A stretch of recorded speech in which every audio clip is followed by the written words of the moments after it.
I can remember a time where for the first time, took our children to the beach. You know, the Atlantic Ocean.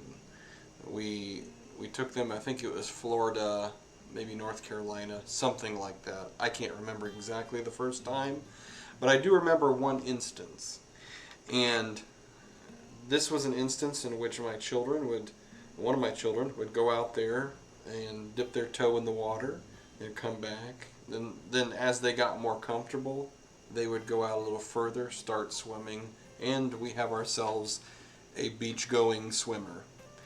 Well, in one particular instance, I remember that one of our children went out to the waves and started interacting with the waves, but just got smacked and slammed by the waves.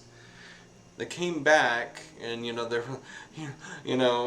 how kids are. They kind of like, what happened? They're kind of jarred and stunned.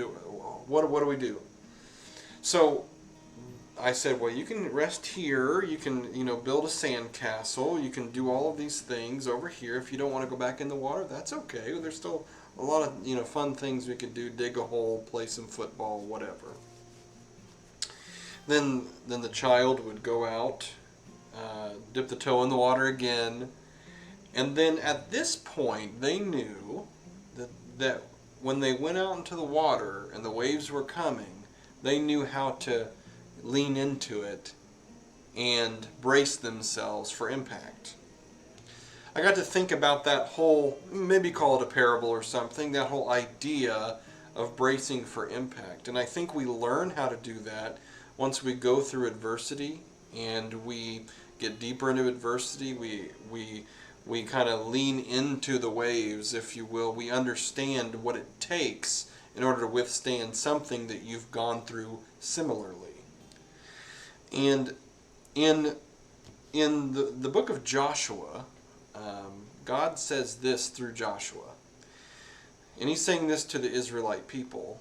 And Joshua's saying this, obviously. Have I not commanded you? Be strong and courageous. Do not be afraid. Do not be discouraged. For the Lord your God will be with you wherever you go. You see, the Israelites, they knew that was true because they've already seen it be true. They've already experienced it. They've already gone through it. The times that they have gone through it before, they were knocked over by the waves. But now, they know how to lean into God and withstand those waves, right? It's an interesting analogy once you think about it, because once you've been hit and knocked over, you know that you're that much stronger and you know how to brace. So God, in the book of Joshua, I think is trying to relay something to his people in that you've seen me work before, you've gone through this stuff before, I've proven myself faithful, so it's time to lean into the wave. I can tell you about some times, especially recently, that I felt like I wasn't prepared for the wave that was coming. But I knew God is faithful. I knew that I could lean on him, and I knew that he's going to do what he says he's going to do, and I was able to lean in. So I feel like God is calling us today that with whatever adversity we're coming up to, is that remember the times where he kept you stable, and he came in and stepped in. And maybe there's going to be a situation that you're coming in contact with, and you're not going to want to hear what I'm about to say. But maybe there's going to be something where you're going to have to be, knocked by the wave a little bit.